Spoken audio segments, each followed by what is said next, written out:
I'm very excited. And there's a lot of extracurricular things I want to discuss with you guys, but we're going to induct you both into the show, and I want to find out both of your worst dates first. So start with you, Zach. Worst date, preferably first date, doesn't have to be, but worst date experience. Ty, one time met a girl at a club, couldn't remember what she looked like, but had her number. Asked her out on a date, because I remembered her name was Chastity. Oh, boy. Literally stood on the corner until the girl that I figured it was by. Was not her. 10 paces behind her, this animal comes waddling up with another dude and was going out with both of us. At the same time? Yes. Was on another date, met up with me, and wanted the three of us to all hang out. Not happening. What a weirdo. I mean, what was the point of that? I have no idea. She want to get double teamed by you guys? No, I think she wanted to see who would take her out better. Try to win her over. I mean, you could do back-to-back dates. This is not necessary. She's trying to do her own speed dating thing without any of the or the speed. Trust me. Another time. Wait, so how did you were just like? Yeah, I just pieced out after 10 minutes. Wow. Valentine's Day, sophomore year of college, girl I had been casually trying to hook up with for about 6 months, calls me. I lived a block from St. Mark's. She goes, I'm downstairs. I go, sure. She goes, I've had a few drinks. I was like, me too, because I'm a liar. Comes upstairs. I eat her out. I go to take a piss, come back, she's got her jacket on and walks out the door. Jesus, was that bad? What? Was it that bad? No, that's all she wanted. Yeah, she just got her pussy and then fucking pieced on me. I got mine. And then fucked two of my bandmates. Jesus. Do we have not safe for family ready, Brian? Those are bad dates. Let's do it. Not safe for family. If my family's listening, this is where you take a break. Okay, so I will say that in my more clubbing days when I used to actually have sexual activity and date. Guys used to club you? And I didn't refer to it as sexual activity. That's really hot. No, I don't have sex, Matt. That's why. There were several times that drunk or whatever, and it's a friend or whatever, he would come back to my house and that would happen. I'd be like, oh, tired, time to go to sleep. And they would just leave.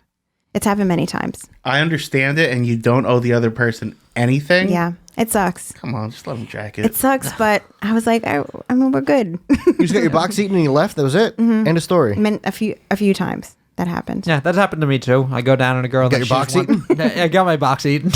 Go down on a girl, then she's just tired and wants to go to sleep. One time she asked me to stay over because she didn't want to be alone for the night though. So I just stayed in bed. With your heart on against her back? Yeah.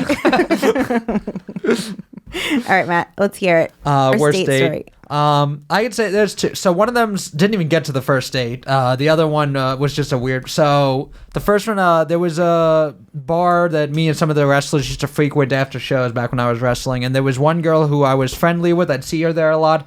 But everyone there was kind of just fucked up. A lot of drug addicts, a lot of... and I wasn't a drug guy, so I kind of hung out with either locals or the other wrestlers who weren't into hard drugs or weren't as into it as the others. And there was one girl who was always there who just seemed kind of innocent and sweet, and I didn't know why she would be there around all this mess. And I would talk to her, we got along, and there was one night we really hit it off, and I asked her if she'd want to go out, and we were about to leave maybe the next time I was in town or something, and she said yeah, and then we exchanged numbers, and some of the guys went to a different bar, and I was with them, and a fight broke out in that bar. The cops came and they knew me, and I wasn't involved in the fight, but they knew me from being around the wrestlers, and usually the cops were called when I was around with wrestlers.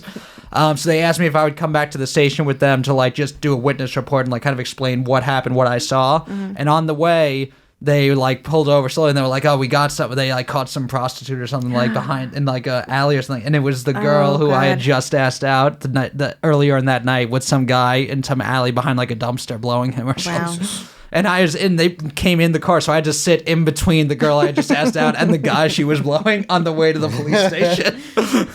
Did you ever do any? Did you ever make out with her or anything? No, No, he was broke. Yeah. Too expensive. Yeah, no, but we didn't make out or anything before. I just asked her if she'd want to go. How about out after? sometime. Yeah, when it counts. No, she in the car she just had. So I guess we're not going out anymore. I was like, yeah, I don't think so.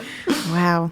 The other one was just I was working a security gig and with the company. company. There was one girl who, generally the women who work security, no offense to women who work security, they're not the most attractive girls. Usually the ones that are just get creeped on by dudes who are at the events. They don't want to work anymore.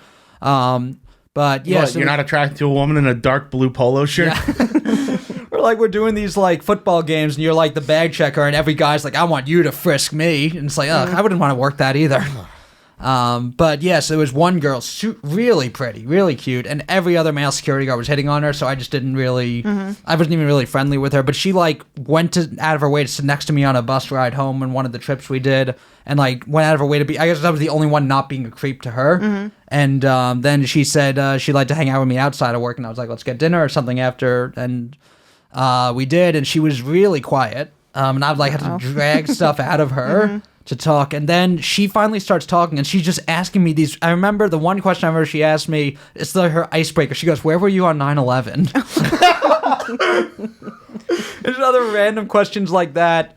And then we would see each other at security events, never went out again after that. We're still friendly. And she didn't respond to a text when I asked her out again. A year later, she texted me like, did you miss me? Oh God. I said, not really. So you never forgot about it. Yeah. And then she like got mad at me, sent me these long texts like, just because you're not in love with me doesn't mean you can't be nice to me. Like, just because we're not dating. And yeah.